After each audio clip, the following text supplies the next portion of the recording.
So this Adventures with Jane is our GPS for those of you that don't know. Is going to be a little bit different than most. Right now in the YouTube community, there is a challenge going around, kind of like a virus. And it's where you get tagged to answer 10 questions on travel and camping and hiking.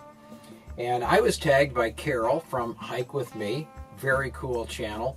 Her link is in the description below, to answer these 10 questions. So the first one, do you prefer to go on a trip alone or in a group? Well, my preference would be to go with Irene, my wife, not Jane. Jane's the GPS. She comes whether we need her or not. But Irene and I have had taken a lot of good trips together. We have a lot of fun. Certainly we'll be doing some trips around Michigan this summer. And that's my preferred way of travel. However, I don't like the winter, and Irene hates the desert. So come January, February, you might find me in Arizona and Irene back here in Michigan. But we talk on the phone every day, and it seems to work out okay. The other thing is, when I first started watching YouTube, I watched a lot of the big channels, and you see the folks gathering in groups, sometimes camping, with quite a few people for, like a week or two at a time. And at first I thought that was really, really cool, and I might like that. And then as I watched, it kind of dawned on me it was kind of a pain. So I don't think I'd like that so much. Not that I have anything against dogs and kids, but there you go. Anyway, that's the answer to the first question.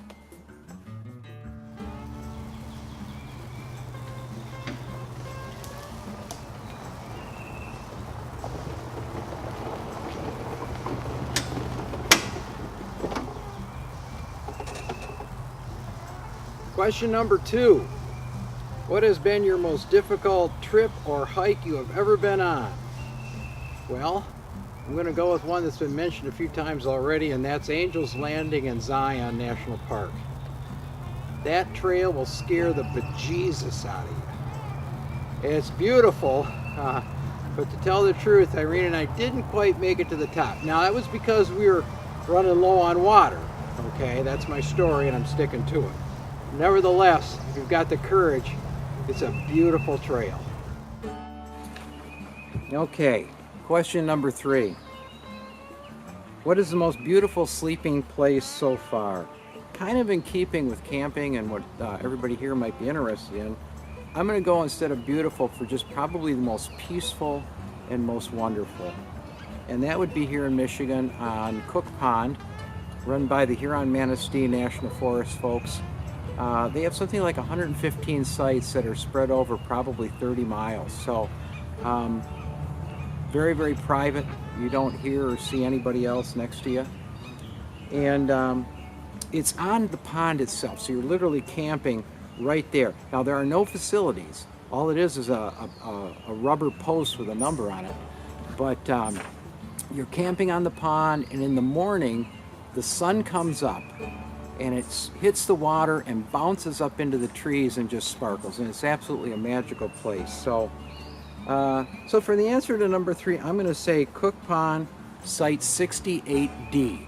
Write that down.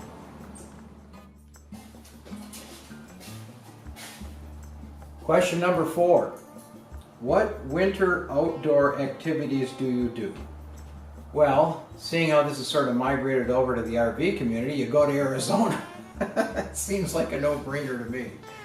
But a lot of times I don't always get out of town, and I do spend a lot of winter here. And I don't do that much outside. I've got a little shop. I've got a wood-burning stove. I can get it to 80 degrees. And I do woodworking, metalwork, glass, little projects.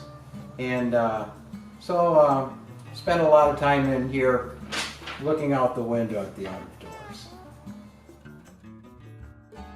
Calling Dr. Howard, Dr. Fine, Dr. Howard. Calling Dr. Howard, Dr. Fine, Dr. Howard.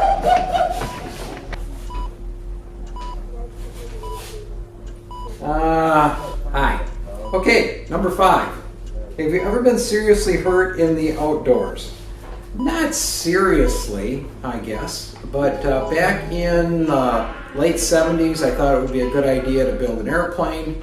So I spent the winter putting together a nice little ultralight. It was pretty cool. And it was on Easter Sunday, actually, that I took it out to the field in front of the house, which was very wet, and tried to take off, which I did, but unfortunately there was a lot of drag on the ground, and once I got airborne I had a lot of lift and did a hammerhead stall from about 35 feet. So yeah, that hurt. But it took me a month to fix the plane, got it back together, got myself a hangar out at Lake Orion Airport. There's a GM plant there now. There's an airport there, and got a lot of advice from real pilots and learned to fly, and had a lot of fun flying around that summer. So that's my story there. Oh, good hobby to be out of.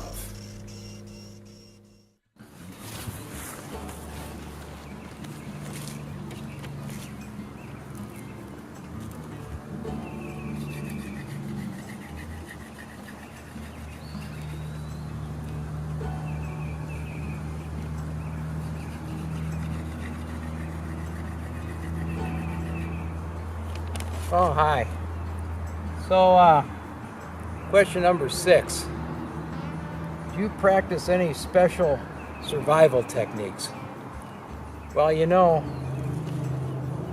one of the things that man has done since the beginning of history and beyond is the quest to build a fire. I think if you're going to learn how to do anything on this earth, if you're going to be out in the wilderness, you have to know how to get this going. You have to be able to use wet wood, and you have to be able to do it in any conditions.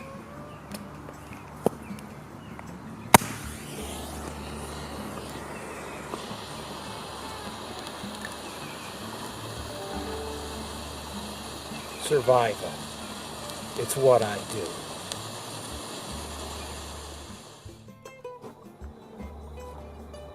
Question number 7. What is your favorite recipe for cooking out of doors?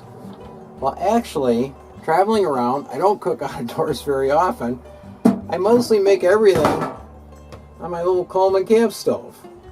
And that works pretty well. I've got a good variety of recipes that I use. So I had to dig back into the archives. And, well, back in 1986, a group of a dozen of us were boondocking at Marianne's Cove on Bay Fin. It was quite an evening. It helps. You gotta have help, man. I don't want any. Can I have some of your shells, Mom? That was saved by the fire department. Good? Did you eat it? Ooh. It's like the deviled egg, man. How is it? Ain't not like no How are good they? legs I made. He's don't burn to a deviled egg, man. Shit all over his face. Tastes kind of muddy. A little muddy. You do a lot of chewing, you know? They're rubbery, aren't they? They are. You gotta. They're like gum. Mark, give Irene the camera and you eat one. Give Irene the camera and you can have one. Forget it. Pick one out. Come on, you're gonna love them, Jim. That's a good one. They ain't done? bad. Put some salt Make on it done. Let it get Don't done. let it get charred. Put garlic salt on. I want to get a little dunner. Make sure. Alright, let the fins and pull them up when he's flying. With that little knob cranking the fins. Yeah, I didn't know what that Yeah, that was. was Let it cool off a control little bit. for the water. Don't let it cool off. A lot of garlic. Water Oh, leave mine alone. No, his Here, let me rudder. spit on He it. doesn't want it to Spit on it. The rudder's on the top. Yeah, but he was cranking some fins Yeah, down. he was going like that. Zip, zip. I don't know what that was. I think it's his I'll have rudder. to ask Parrish. You going to They ain't bad, are they? He isn't saying anything. Tastes kind of a little bit Did you muddy think it was taste, don't fishy? it? Little fishy. I didn't really taste that much fish taste.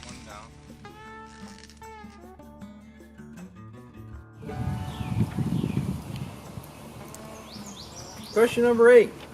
How do you motivate yourself in bad weather? I guess that really depends on what you mean by bad weather. If it's wintertime, you go to Arizona. We said that. But if it's just rain and things like that, I don't know, sometimes that's some of the best weather to maybe get an umbrella or get a camera and go out. The light is great, the air is fresh. So I don't know. I guess I'm pretty motivated the same regardless. Sometimes out in the rain, you see some pretty wonderful things.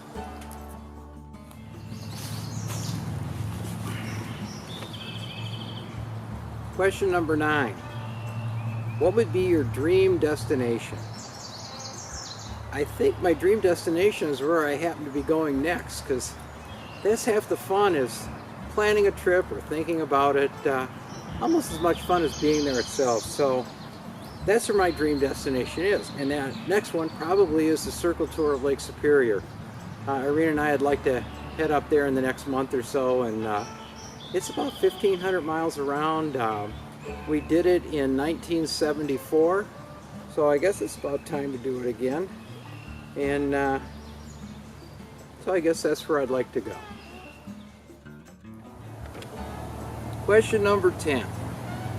What's the heaviest thing you have carried on a hike? That's easy. Some buddies of mine, we went on a canoe packing trip up in Algonquin, and this is some years ago again. And it was back before kayaks were popular. We missed out on the Kevlar canoes, so we had 17-foot aluminum canoes.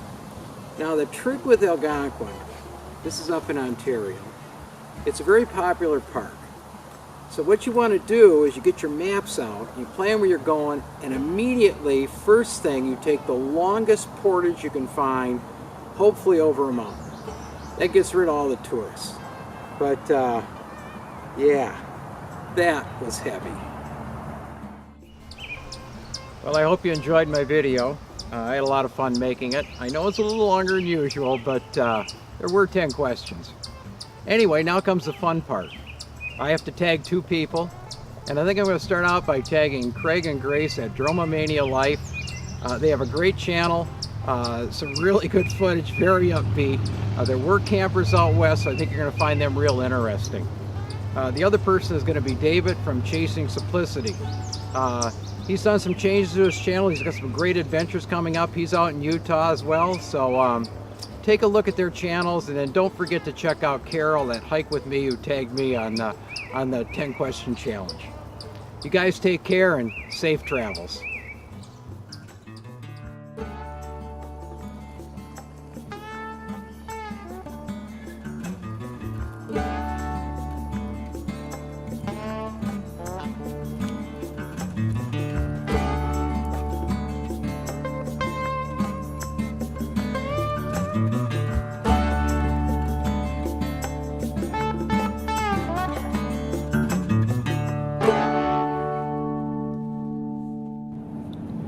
You have reached your destination.